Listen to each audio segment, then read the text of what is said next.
قرآن ہے میرا رہنما قرآن، شفا ہے نور ہے قرآن، جلا دل کی میرا قرآن، رضا رب کی میرا قرآن، قرآن قرآن۔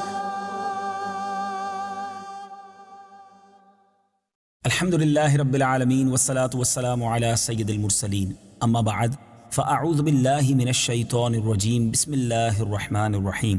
الصلاة والسلام علیک یا رسول اللہ وعلی آلک واصحابک یا حبیب اللہ، الصلاة والسلام علیک یا نبی اللہ وعلی آلک واصحابک یا نور اللہ۔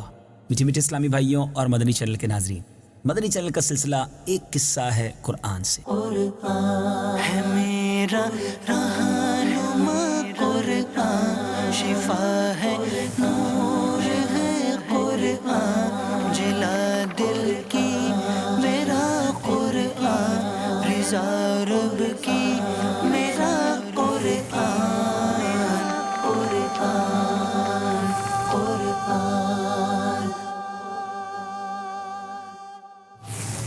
اور اس سلسلے میں ہم ایک بہت ہی خوبصورت اور انوکھا واقعہ، جی ہاں عجیب و غریب واقعات قرآن پاک کے ہم سنتے ہیں۔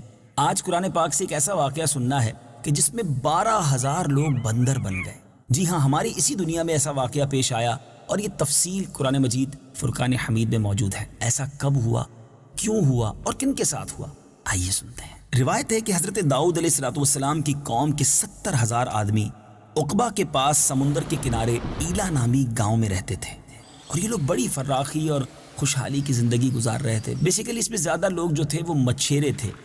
اب اللہ تعالیٰ نے ان لوگوں کا اس طرح امتحان لیا کہ سنیچر کے دن مچھلی کا شکار ان لوگوں پر حرام فرما دیا، اور ہفتے کے باقی دنوں میں شکار جو ہے وہ حلال فرمایا۔ مگر اس طرح ان لوگوں کو آزمائش میں مبتلا فرمایا کہ سنیچر کے دن اور دنوں کے مقابلے میں مچھلیاں زیادہ آتی تھیں، دوسرے دنوں میں نہیں آتی تھیں۔ تو اب شیطان نے ان کو یہ ہیلا سجھایا کہ اس طرح کرو کہ چھوٹی چھوٹی نالیاں دریا سے نکال کر چھوٹے چھوٹے حوض بنا لو۔ اب جس کو آپ سمجھتے ہیں کہ اگر نالیوں کے ذریعے حوض میں پانی آ جائے پھر اس میں مچھلیاں بھی آ جائیں گی، پھر ان حوض کو، ان نالیوں کو بند کر دینا اور اتوار والے دن شکار کر لینا۔ ہفتے کو جو مچھلیاں ہیں وہ تمہارے چھوٹے چھوٹے جو تم نے پاٹس بنائے ہوں گے، حوض بنائے ہوں گی، اس کے اندر آ کر قید ہو جائیں گی۔ اب ذرا غور کریں تو بیسیکلی یہ بھی تو ایک شکار ہی ہے، مگر شیطان نے ہیلا سجھایا تھا، غلط ہیلا تھا، اور یہ اللہ کی نافرمانی والا کام تھا۔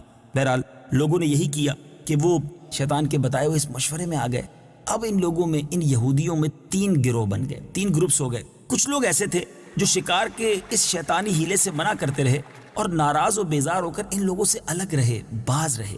دوسرے نمبر پر وہ لوگ تھے جو دل سے برا جان کر خاموش رہے، مگر دوسرے کو منع نہ کرتے تھے، بلکہ منع کرنے والوں سے یہ کہتے تھے تم لوگ ایسی قوم کو نصیحت کیوں کرتے ہو کہ جنہیں اللہ تعالیٰ ہلاک کرنے والا یا سخت سزا دینے والا ہے۔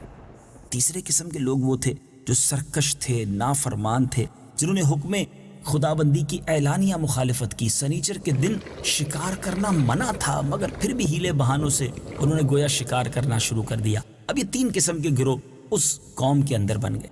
اب جب نافرمانوں نے منع کرنے کے باوجود شکار کر لیا تو منع کرنے والی جماعت نے کیا کیا؟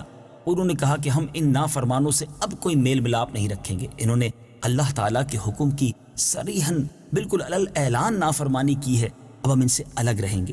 تو انہوں نے کیا کیا کہ گاؤں کو تقسیم کر کے درمیان میں دیوار بنا دی۔ فرما بردار لوگ یعنی اللہ کے حکم کو ماننے والے لوگ ایک طرف ہو گئے، نافرمانوں کو گویا دوسری طرف کر دیا گیا۔ اب دونوں طرف آمد و رفت کے لیے اس دیوار میں ایک دروازہ بھی بنا لیا۔ حضرت داؤد علیہ السلام کی قوم کے یہ لوگ تھے۔ جب آپ کو پتہ چلا کہ قوم کے ہزاروں لوگ ایسے بھی ہیں جنہوں نے اللہ عز و جل کے حکم کی نافرمانی کی اور سنیچر والے دن بھی شکار کیا ہے، آپ علیہ السلام نے غضبناک ہو کر شکار کرنے والوں پر لعنت فرما دی۔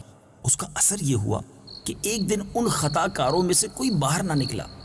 اب برابر میں سے 12,000 کے قریب لوگ تھے، کوئی اس طرف نہ آیا۔ ادھر والے لوگ دیوار پر چڑھ کر انہیں دیکھنے لگے کہ ماجرا کیا ہے، آج کوئی بھی وہاں سے اس طرف نہیں آیا۔ میٹھے میٹھے اسلامی بھائیوں، جب انہوں نے انہیں دیوار پر چڑھ کر دیکھا تو پتہ چلا کہ وہ 12,000 کے قریب جو لوگ تھے وہ بندر بن چکے تھے، ان کے چہرے مسخ ہو چکے تھے۔ اب دروازہ کھولا گیا تو وہ مجرم جو تھے، جو بندر بن چکے تھے، وہ داخل ہوئے۔ اب اس کے بعد کوئی لباس کو سونگھتا تھا، اپنے رشتہ دار کے قریب بھی آتا تھا۔ لیکن ذرا سوچئے نا، اگر کسی کی شکل ہی بدل گئی ہے تو اپنے رشتہ دار کو کوئی کیسے پہچانے گا؟ ہاں، وہ بندر پہچانتے تھے اس طرف والوں کو اور ان کے لباس کو سونگھ کر روتے رہتے، لیکن انہیں نہیں پتا چلتا تھا کہ یہ کون شخص ہے، میرے خاندان کا کون سا فرد ہے۔ بہرحال میٹھے اسلامی بھائیوں، یہ 3 دن تک زندہ رہے، لیکن ان 3 دنوں میں کچھ کھا پی نہ سکے، یوں ہی بھوکے پیاسے سارے ہلاک ہو گئے۔ شکار سے منع کرنے والا گروہ ہلاکت سے سلامت میں رہا، اور صحیح قول یہ ہے کہ دل سے برا جان کر خاموش رہنے والوں کو بھی اللہ تعالیٰ نے اس عذاب سے بچا لیا۔ کیسا عجیب و غریب واقعہ ہے۔ اس واقعے کا اجمالی بیان تو سورہ بقرہ میں ہے۔ آئیے سورہ بقرہ کی پارہ 1 آیت نمبر 65 کی تلاوت بھی سنتے ہیں اور ترجمہ بھی سنتے ہیں۔ وَلَقَدْ عَلِمْتُمُ الَّذِينَ اعْتَدَوْا مِنْكُمْ فِي السَّبْتِ فَقُلْنَا لَهُمْ كُونُوا قِرَدَةً خَاسِئِينَ۔ ترجمہ: اور یقیناً تمہیں معلوم ہیں وہ لوگ جنہوں نے تم میں سے ہفتے کے دن میں سرکشی کی، تو ہم نے ان سے کہا کہ دھتکارے ہوئے بندر بن جاؤ۔ اور یہ واقعہ تفصیل سے سورہ اعراف میں ہے، چنانچہ پارہ 9 سورہ اعراف آیت نمبر 163 تا 166 کی تلاوت بھی سنیے اور اس کا ترجمہ بھی سنیے۔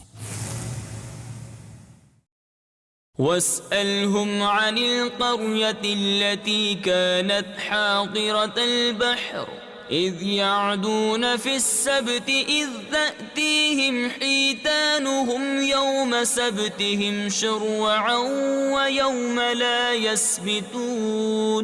وَيَوْمَ لَا يَسْبِتُونَ لَا تَأْتِيهِمْ كَذَلِكَ نَبْلُوهُمْ بِمَا كَانُوا يَفْسُقُونَ۔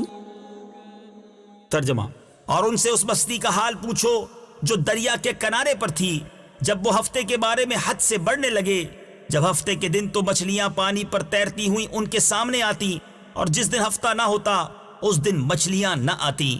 اسی طرح ہم ان کی نافرمانی کی وجہ سے ان کی آزمائش کرتے تھے۔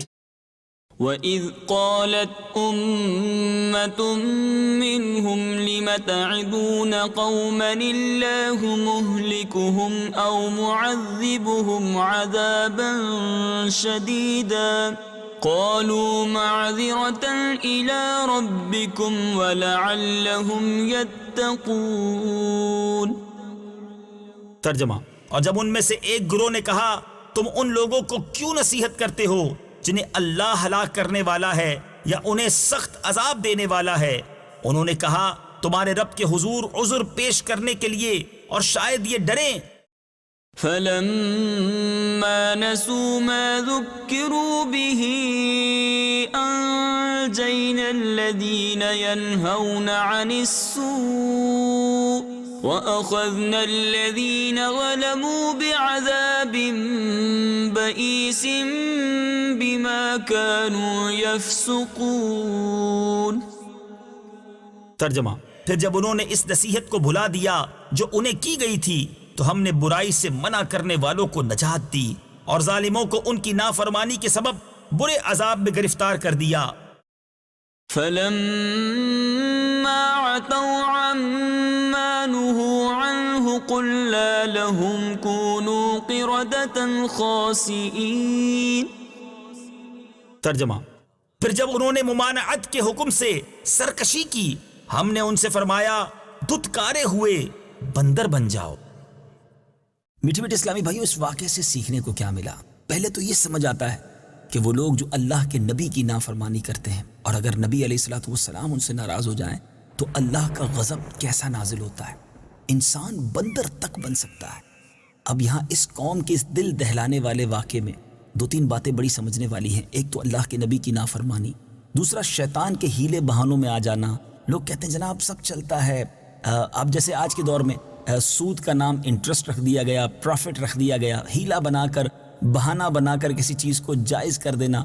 جب تک علماء حق، ہمیں علماء اہل سنت ہماری رہنمائی نہ کریں، اپنے طور پہ ڈیسیشنز نہ لیا کریں کہ یہ بھی ٹھیک ہے تو وہ بھی ٹھیک ہے، نہیں، شیطان تو چاہتا یہی ہے کہ ہم شریعت کی راہ سے ہٹ کر گناہوں بھرے راستے پر آ جائیں۔ اور پھر دوسری بات، پیچھے اسلامی بھائیوں، ہمیں یہ سمجھ آ رہی ہے کہ جب بھی روزی کمائی جائے بالخصوص اس میں فقط رزق حلال ہی کی طرف جانا چاہیے. اللہ کی نافرمانی کر کے رزق جو کماتے ہیں وہ برباد ہوتے ہیں. اللہ مجھے اور آپ کو اپنے اور اپنے حبیب علیہ الصلوۃ والسلام کا فرما بردار بھی بنائے, فقط رزق حلال کمانے والا بنائے, رزق حرام سے ہم سب کو محفوظ فرمائے اور ہم سب کے رزق حلال میں خوب برکت عطا فرمائے. قرآن پاک کے نور سے ہم سب کے دلوں کو منور فرمائے. ایک قصہ ہے قرآن سے, سلسلہ اسی نیت کے ساتھ لے کر حاضر ہوتے ہیں تاکہ ہمیں معلوم ہو کہ قرآن پاک میں کیسے عجیب و غریب واقعات ہیں اور اس میں ہمارے لیے کیسے کیسے درس پوشیدہ ہیں. اللہ تبارک و تعالیٰ سے ہم سب دعا کرتے ہیں ہم سب کو روزانہ تلاوت قرآن مجید کی توفیق عطا فرمائے. صلو علی الحبیب صلی اللہ تعالی علی محمد صلی اللہ علیہ وسلم. قرآن ہے میرا رہنما, قرآن شفا ہے نور ہے, قرآن جلا دل کی میرا, قرآن رضا رب کی